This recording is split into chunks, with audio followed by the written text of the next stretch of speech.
Okay, here's my video review for Morbius. This is Sony's latest attempt to continue this Spider-Man cinematic universe, as I'd like to call it, that they previously did with Venom and Venom 2. And so this is the next villain origin story they're attempting, with a not nearly as popular as some of the other villains, who's Morbius.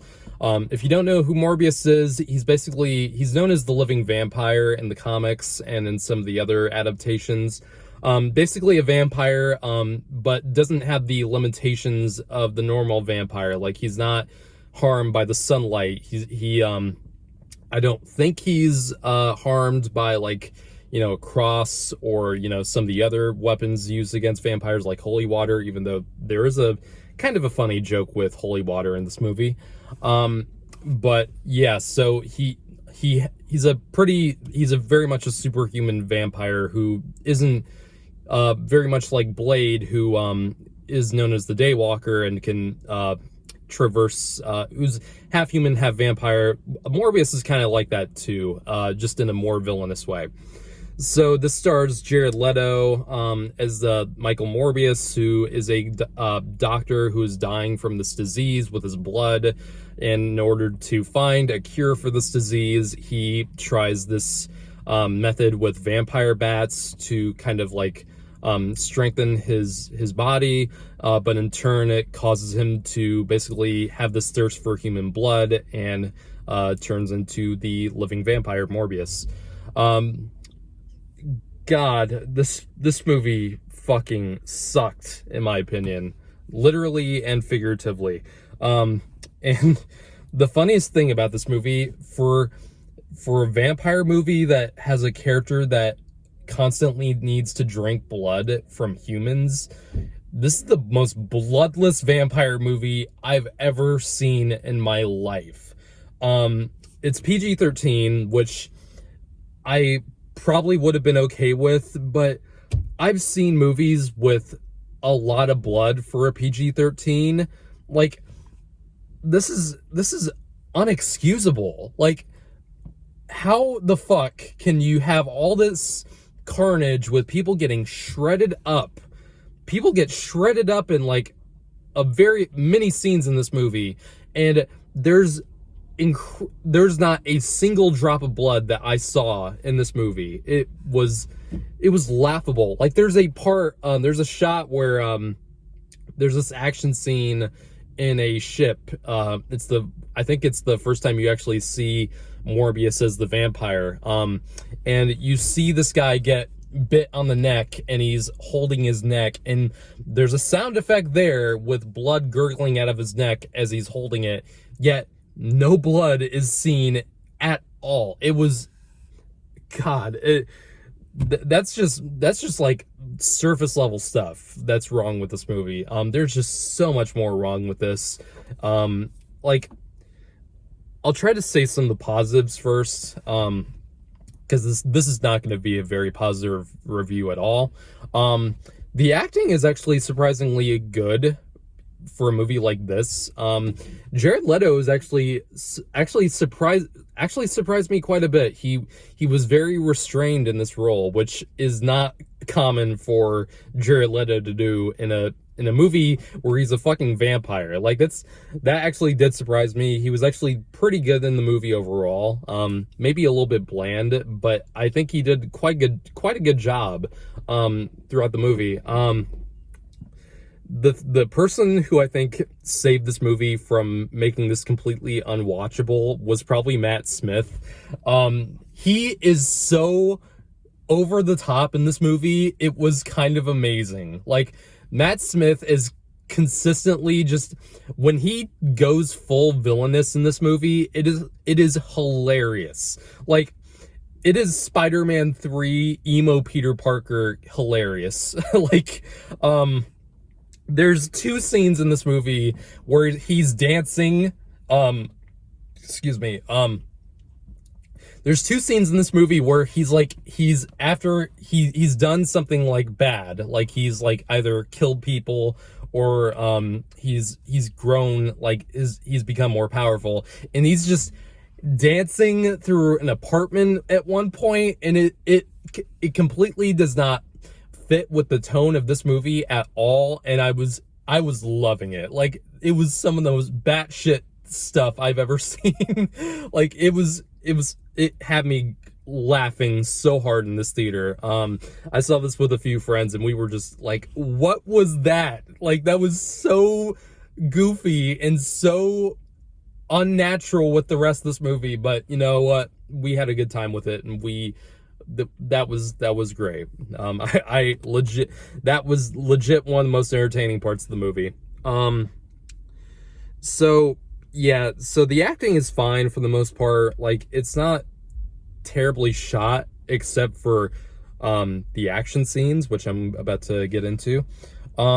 It's not horribly shot, I don't think, but that's about as many positives as I'll give this movie. This is a mess of a movie. This is a horrifically bad mess of a movie. The editing in this movie is some of the worst I've seen in a mainstream movie, let alone a blockbuster, that I've seen in years. Like, everything is wrong with how this movie is edited. Like, this movie opens with a scene where excuse me, allergies are kicking in. There's the opening scene of this movie is a scene that plays in the middle of the story.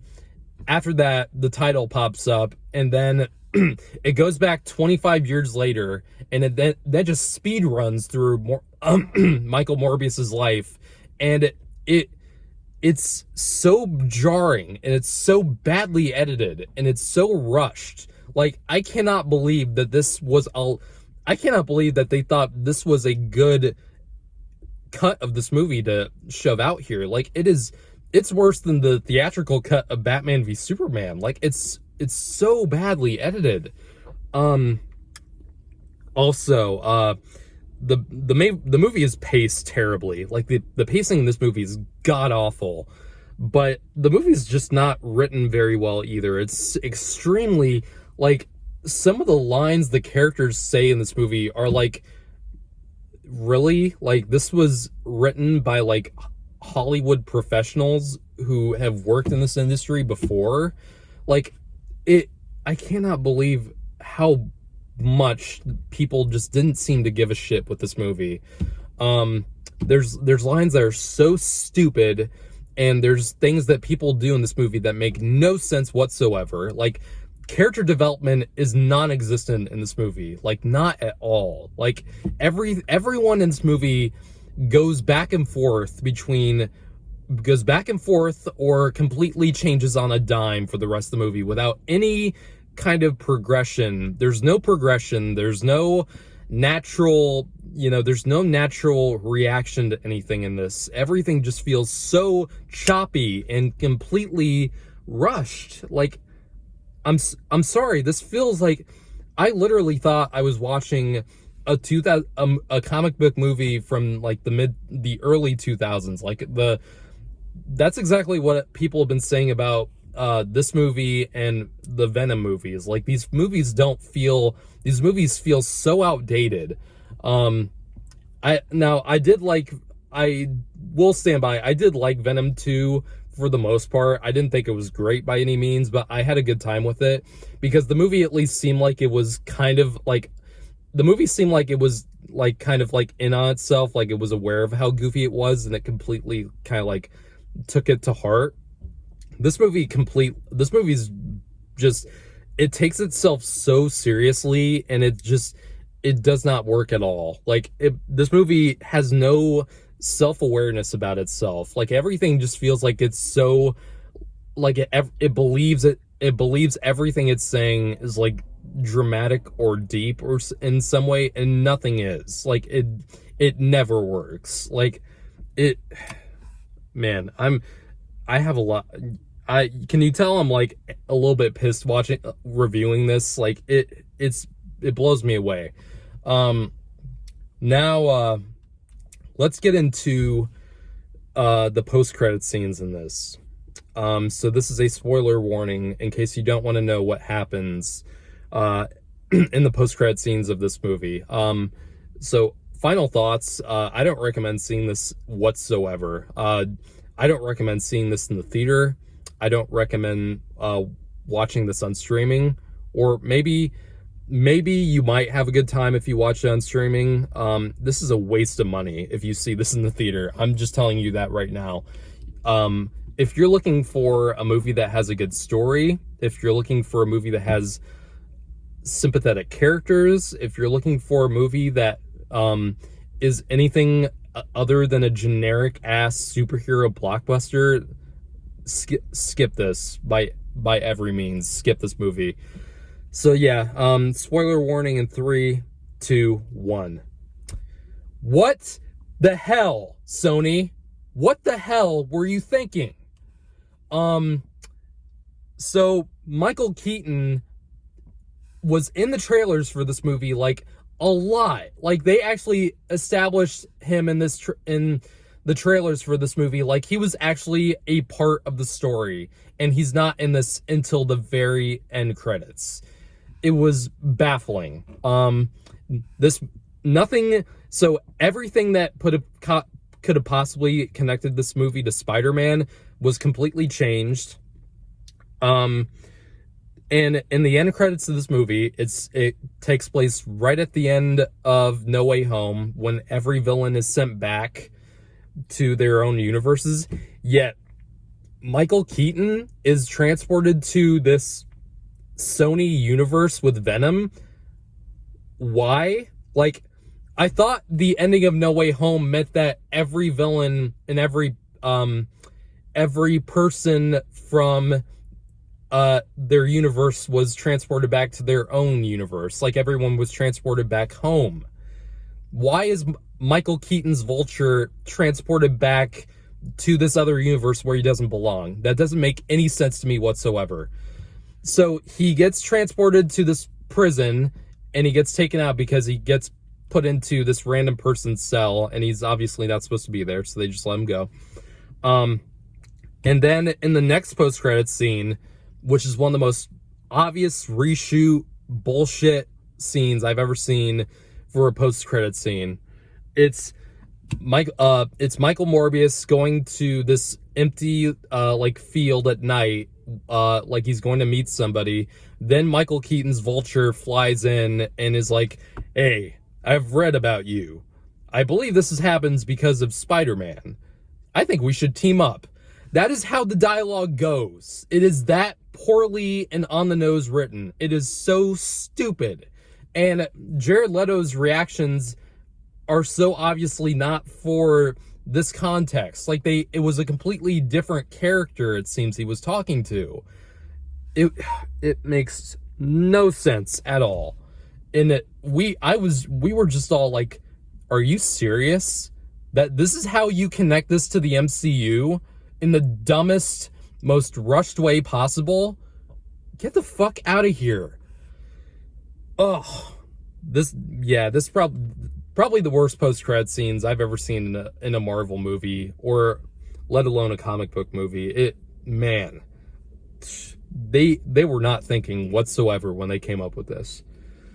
So I'm gonna give this movie a 3 out of 10. Like, this movie has very few saving graces for it, and this is easily this is up there for like worst Spider-Man connected live action movie that's ever been made. This is worse than Venom 1. This is way worse than Venom 2.